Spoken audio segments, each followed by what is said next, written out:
best way to provide prosperity and security is to do things right. And when it comes to building cars, Toyota does do it right. Award-winning and widely imitated, the Toyota production system is stunningly simple. The customer places an order, the dealer notifies Toyota, and the car is built to spec. Sound familiar? Basically, Toyota builds cars the same way Dell builds computers. We're not stockpiling cars, and it works really well. Big three automakers like Ford and GM still use traditional mass production, the build it and they will come model. Mass production was the industry benchmark for decades, but in 2006, it's costly and antiquated.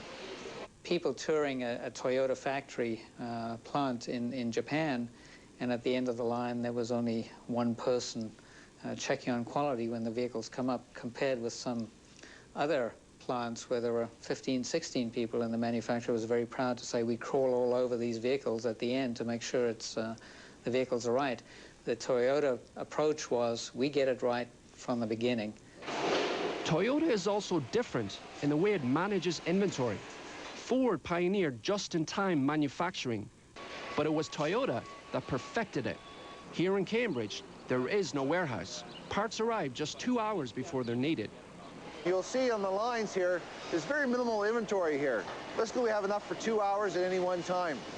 Another edge Toyota has is the ability to manufacture multiple vehicles at the same plant. In Cambridge, Toyota builds the Corolla, the Matrix, and the Lexus RX 330.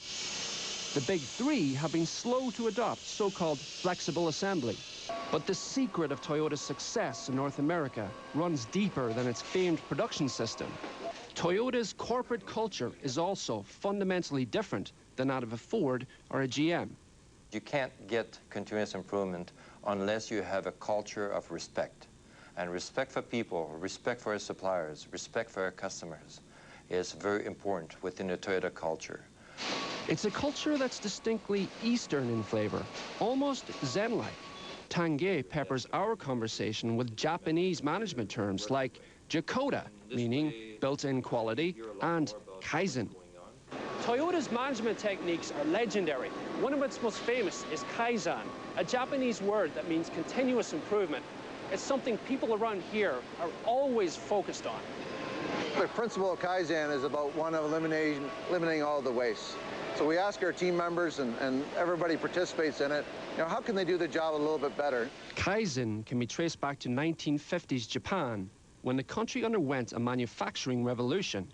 But in Canada, Kaizen starts here, in a Cambridge classroom of new Toyota employees on a mock assembly line. This exercise is all about learning the value of teamwork and coming up with new ways of doing things. The experience here is that every team member has a valued opinion, and they want to hear about it. If you have the smallest idea, they want to know it, and they want to see how they can implement it into the process. But hold on. By cultivating a culture of constant improvement, aren't workers at risk of literally Kaizening themselves out of a job?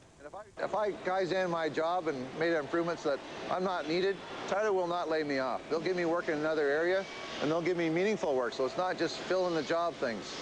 We don't lay people off. There hasn't been a layoff in Toyota worldwide since 1950. So what's next for Toyota? It's already the biggest automaker by market cap, valued around $200 billion US. It's also the most profitable, making over $12 billion last year. And in terms of volume, it's second only to GM. But many expect that mantle to soon pass to Toyota.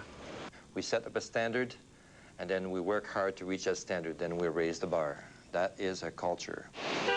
Niall McGee, Report on Business Television, Cambridge.